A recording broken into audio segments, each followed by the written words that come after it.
ካንሰር እንዲከላከሉልን ብለን የምንበላቸው ምግቦች ራሳቸው ካንሰር እያመጡም ቢሆኑ ማን ማድረግ እንችላለን? ለዚህ ምክንያት የሆነኝ አሁን የአንድ ዜና በምግብ ደህንነት ዙሪያ ሲተላለፍ ያለውን አይቼ ነው። አሜሪካ ውስጥ የሚገኝ ታዋቂ ድሮስኮልስ የተባለ ስትሮበሪ አምራች ካሊፎርኒያ ውስጥ የሚጠቀመው እንጆሪ ወይም ስትሮበሪ የምንለው አትክልት ወይም ፍራፍሬ በውስጡ ከፍተኛ የሆነ ጸረ አረም ቅሪቶች ተገኝተውበት አሜሪካ ውስጥ ከፍተኛ መነጋገሪያ ሆኗል። ይሄንን ዜና ያሰራጨው ደግሞ ካሊፎርኒያ ውስጥ የሚገኝ የሸማቾች ጥበቃ መብት ተቆርቋሪ ድርጅት ነው። እሱ በሰጠው ዘገባ መሰረት ይሄ ድርጅት ካሊፎርኒያ ስቴት ውስጥ ለሚመረተው 40% በላይ ለሚሆነው ስትሮበሪ ምርት እያመረተ ያለው ይሄ ካምፓኒ ነው። እዚህ ካምፓኒ ውስጥ ግን ያው ኦርጋኒክ ካምፓኒ አይደለም፣ ያው ፔስቲሳይድስ ይጠቀማል፣ ጸረ አረም ይጠቀማል። ግን ህጉ የሚያስገድደው ይሄ ጸረ አረም ከሚፈቀደው መጠን በላይ መሆን የለበትም ነው። ግን በዚህ ኮንሱመር ግሩፕ ወይም በሸማቾች ጥበቃ የወጣው ሪፖርት የሚያመለክተው ከ12 በላይ ጸረ አረም ቅሪቶች ከመጠን በላይ ተገኝተውበታል ነው የሚለው። ስለዚህ ይሄ እነዚህ ጸረ አረም ቅሪቶች ደግሞ በሳይንስ እንደሚታወቀው ካንሰር የሚያመጡ እንደሆነ ይታወቃሉ። እነዚህ ጸረ አረም እንትኖች ፔስቲሳይዶች የምንጠቀምባቸው ከመጠን በላይ ከሆኑ ለካንሰር የሚያጋልጡን ነው። ስለዚህ እንደምታውቁት አንዱ የስትሮበሪ ጥቅም በሳይንስ ይታወቃል። ስትሮበሪ እኛ ሀገር የሚያመርት ጥቂት ካምፓኒዎች አሉ። ያው ውድ ነው ብናገኘው ኪሎው እንግዲህ 200-300 ብር ድረስ ይደርሳልና ብዙ ሰዎች ትኩረት አድርገው አይጠቀሙትም።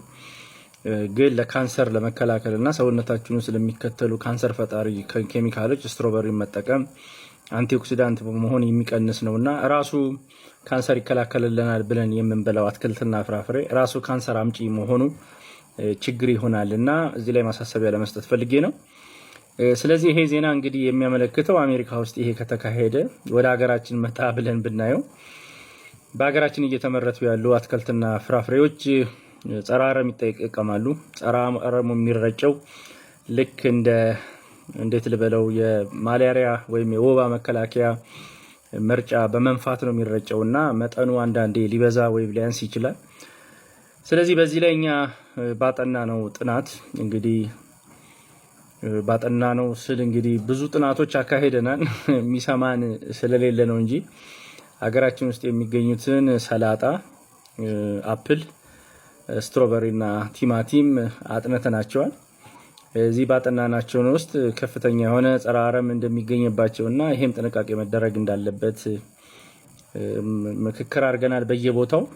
ግን ለውጡን ለማምጣት በጣም ከባድ ከሆነ የቁጥጥር ስርዓቱን በጣም ከባድ ስለሆነ በአሜሪካ እነዚህ ከተገኘ በሀገራችን ደግሞ ስንመጣ ይሄ ቅሪት በብዛት ይገኛል። ምስሎቹንና ውጤቶቹን አጋራቸዋለሁ በምስል ወደ ላይ እዚሁ አካባቢ ታገኙታላችሁ። በሚያሳዝናችሁ ምክንያት ጸረ አረም አንዳንዶቹ የምትጠቀማቸው እንደ ዲዲቲ ያሉ ለወባ የምንከላከላቸው እድሜ ልክ የሚቆዩ ናቸው። አንዴ ከተረጩ 50 ዓመት 60 ዓመት ካፈር ውስጥ አይጠፉምና ዲዲቲ በሌላው ዓለም ቆሟል። እኛ ሀገራችን ግን አሁንም ለወባ መከላከያ ይረጫል። ስለዚህ ይሄ ደግሞ በአፈር ውስጥ በመግባት በኋላ አትክልት ሆነው ወደ ሰውነታችን ይገባሉ። ስለዚህ ያው ችግሩን ነግሮ ማለፍ አይደለም። ስለዚህ ምን ጥንቃቄ እናርግ ለምትሉ ሰዎች አንድ በተወሰነ መልኩ ነገሩን ሊያስተካክለው የሚችለው የሚባለው ቤታችን ውስጥ ሰላጣ፣ እነዚህ ስትሮበሪ፣ አፕል እና ቲማቲም ገዝተን ስንጠቀም በቻላችሁት አቅም ከላይ የሚረጨውን ከውስጥ ያለውን ብዙ አስቸጋሪ ሊሆን ይችላል፣ ግን ከላይ ያለውን ጫትም ይረጭበታል። አንዳንድ ጫት ቃሚዎችም ለካንሰር በሽታ በጣም የሚጋለጹበት አንድ ምክንያት ጸረ አረም ከጫቱ ጋር አብረው እየበሉ ነውና ይሄንን ጸረ አረም ለማስወገድ በቻላችሁት አቅም በውሃ ዘብዝፋችሁ ለማጠብና ውሃውን ለማስወገድ ሞክሩ።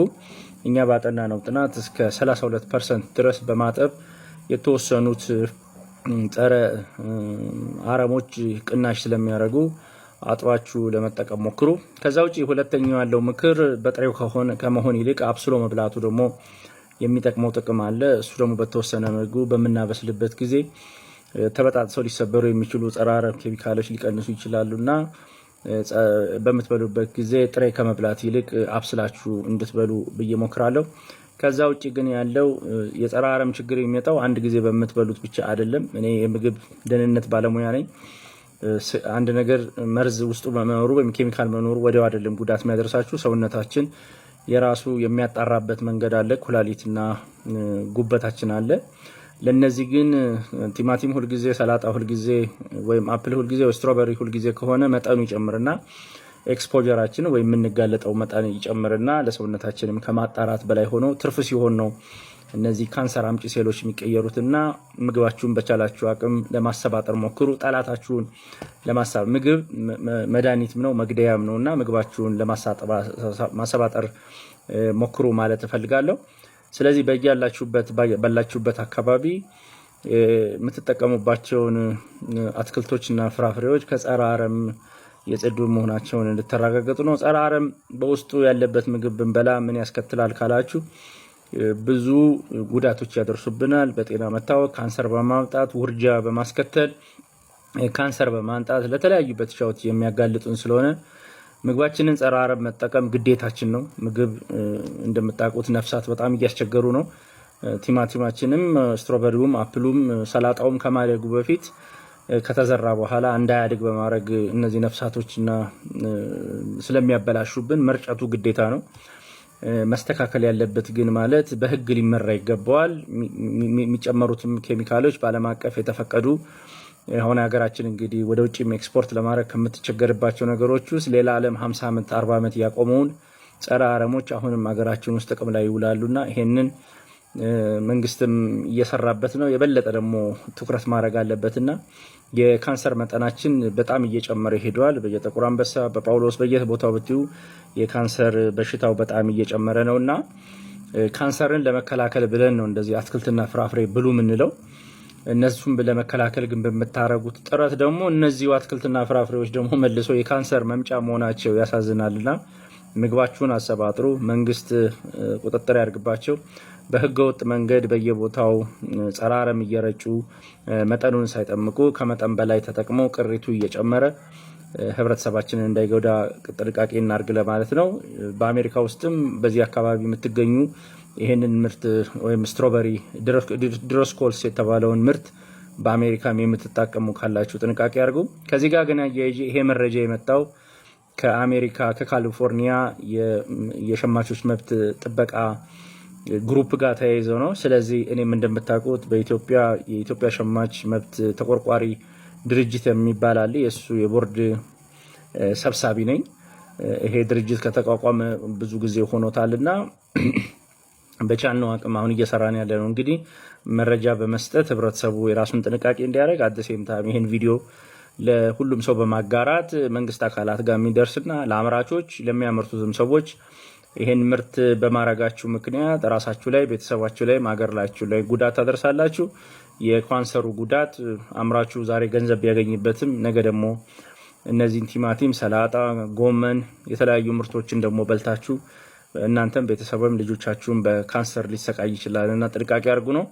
እንደምታውቁት የካንሰር በሽታ በጣም ከሚያሰቃዩ እና በጣም ጨካኝ ከሆኑ የበሽታዎች አይነት ውስጥ ስለሆነ ከጸረ አረም ጋር ያለንን ግንኙነት በመቀነስ ጥንቃቄ እናድርግ ለማለት ነው።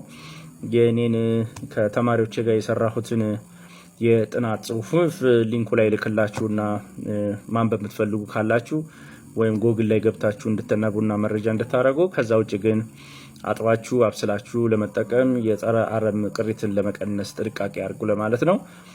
ድርጅቶችም የጸረ አረም የሚሸጡላችሁ እንደዚህ ትኩስ አትክልትና ፍራፍሬ የሚሸጡላችሁንም በሱፐርማርኬት ውስጥ ያሉትን ከጸረ አረም ነፃ መሆናቸውን የማረጋገጫ ሰርቲፊኬት እንዲኖራቸው አስገድዷቸው።